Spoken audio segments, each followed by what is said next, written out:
ఎలా ఉంది నా జగన్ పాలన? చండాలంగా ఉంది. జగన్మోహన్ రెడ్డి మేము ప్రస్తుతానికి ఏమనుకున్నామంటే ఏదో ఒకపారి అవకాశం అంటే జనాలు ఇచ్చారు ఆయనకు అవకాశం. ఆ అవకాశాన్ని సద్వినియోగం చేసుకోలేదు. ఏదో వాళ్ళ నాయన మాదిరి ఏదో పాలిస్తారని బడుగు బలహీన వర్గాల ఓట్లతో, కాంగ్రెస్ పార్టీ ఓట్లతో ఆయన ఈరోజు రాజ్యాధికారానికి వచ్చాడు. కానీ 45 ఏళ్లకు పింఛను, చిన్నోళ్ళకు పెద్దోళ్ళకు అందరూ బటన్ నొక్కిన తర్వాత ఏం రాష్ట్రం అభివృద్ధి చెందలేదు. ఏం అధోగతి పాలైపోయింది, అప్పుల పాలైపోయింది. రాష్ట్రం అభివృద్ధి చెందాలంటే స్వచ్ఛందమైనటువంటి పాలన ఇస్తాడని ఆశపడినాం. యువకుడు బాగా స్వచ్ఛమైన పాలన ఇచ్చి బాగా ఏదో సాఫ్ట్వేర్ కంపెనీలు తీసుకొచ్చి రాజధాని అభివృద్ధి చేసి నీళ్లు నడిపి అందరూ అభివృద్ధి చేస్తాడని యువకుడని మనం ఎంతగానో ఆశపడినాం. వాళ్ళ నాయన మాదిరి చేస్తాడని. కానీ ఈయనలో అలాంటిది ఏం లేదు. అందరినీ సోమరిపోతులు చేశాడు. ఎందుకంటే నేను ఉచితంగా డబ్బు ఇస్తానని దానికి ఎందుకు దాన్ని ఉచితంగా సోమరిపోతులు చేసేది? వయసులో ఉన్నటువంటి వాళ్ళకి డబ్బు ఇవ్వాల్సిన అవసరం ఏముంది? ప్రభుత్వ ఖజానా భారీగా 1,00,000 కోట్లు దివాలా తీసింది. ఎందుకంటే ప్రస్తుత తరుణంలో జగన్మోహన్ రెడ్డి అధికారానికి వచ్చే ప్రసక్తే లేదు. జనసేన, తెలుగుదేశం అధికారానికి వస్తుందని సంపూర్ణమైనటువంటి విశ్వాసంతో మేము ఉన్నాం. రాజంపేట నియోజకవర్గంలో శ్రీ బత్యాల చెంగల్రాయుడు గారికి టికెటు ఫస్ట్ జాబితాలను విడుదల చేస్తుంటే బాగుండేది. ఆయన తప్ప ఎవ్వరూ అధికారానికి వచ్చే ప్రసక్తే లేదు. ఆయన ఓడించే శక్తి ఎదుటి పార్టీకి లేనే లేదు. జనాల్లో దాదాపుగా ఓడిపోయిన 2వ రోజు నుంచి ప్రజల్లో ఆయన కలిసిమెలిసి మమేకమై తిరుగుతాడనమాట. రోజుకు వచ్చేసి 16 గంటలు పనిచేసే ఏ నాయకుడు ఓడిపోయిన రోజు నుంచి పని చేయలేదు. ఈరోజు గౌరవనీయులైనటువంటి బత్యాల చెంగల్రాయుడు గారు పనిచేస్తున్నారు. అందుకోసం మేము గర్విస్తున్నాం. ఆయన వెంట కార్యకర్తలు బలంగా ఉన్నారు. అలాగే ఈ 7 సెగ్మెంట్లో తెలుగుదేశం వస్తుందని కూడా అనుకుంటున్నాము. ఎందుకంటే బలమైన నాయకుడు సువాసి బాలసుబ్రహ్మణ్యం ఎంపీ అభ్యర్థిగా రావడం అనేది కూడా మాకు గర్వకారణంగా ఫీల్ అవుతున్నాం. సువాసి బాలసుబ్రహ్మణ్యం గారు తండ్రి పాలకొండరాయుడు కూడా జనాలకు సేవలు చేసినాడు.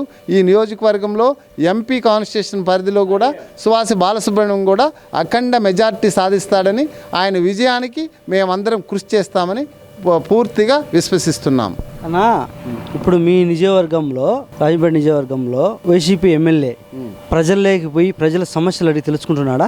ఆయన విషయం చెప్పాలంటే ఎంత తక్కువ మాట్లాడితే అంత మేలని నేను అనుకుంటున్నా.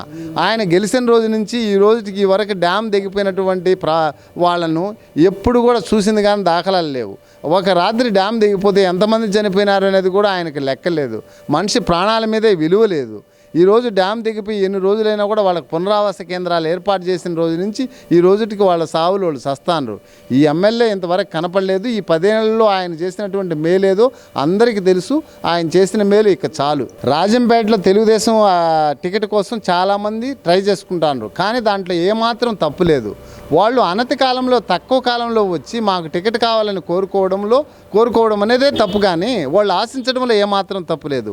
ఈరోజు 60 నెలల నుంచి రోజుకు 16 గంటలు పనిచేసే ఒక దొమ్మదయన్నం కలిగినటువంటి లీడరు. ఆయనకి ఈసారి అవకాశం ఇస్తాం. రెండోసారి మీరు ట్రై చేసుకోండి. దానివల్ల మేమేం బాధపడము. ఈసారి అవకాశం మాత్రం ఆయనకే ఇవ్వాలా. వయసు రీత్యా ఆయన రావాలని కోరుకుంటున్నాను. ఎవరైతే టికెట్ కోసం ఆశపడతారో వాళ్ళు మీరేమి ఈయనకు వచ్చిందని మీరు బాధపడకుండా మీరు కూడా మాతో మెలిసి అందరం కలిసి పనిచేసి పార్టీ విజయానికి కృషి చేసి చెంగల్రాయుడిని గెలిపించి మంత్రి హోదాలో నిలబెట్టాలని కోరుకుంటున్నాం. ముఖ్యమంత్రి జగన్మోహన్ రెడ్డి ప్రతి సంవత్సరం జాబ్ క్యాలెండర్ వదిలి జనవరిలో జాబ్ క్యాలెండర్ వదిలి ఆంధ్రప్రదేశ్లో నిరుద్యోగం అనేది లేకుండా చేస్తా అని చెప్పడం జరిగింది. ఎంత మాత్రం ఉద్యోగాలు వచ్చాయన్నా జగన్మోహన్ రెడ్డి వచ్చినప్పటి నుంచి?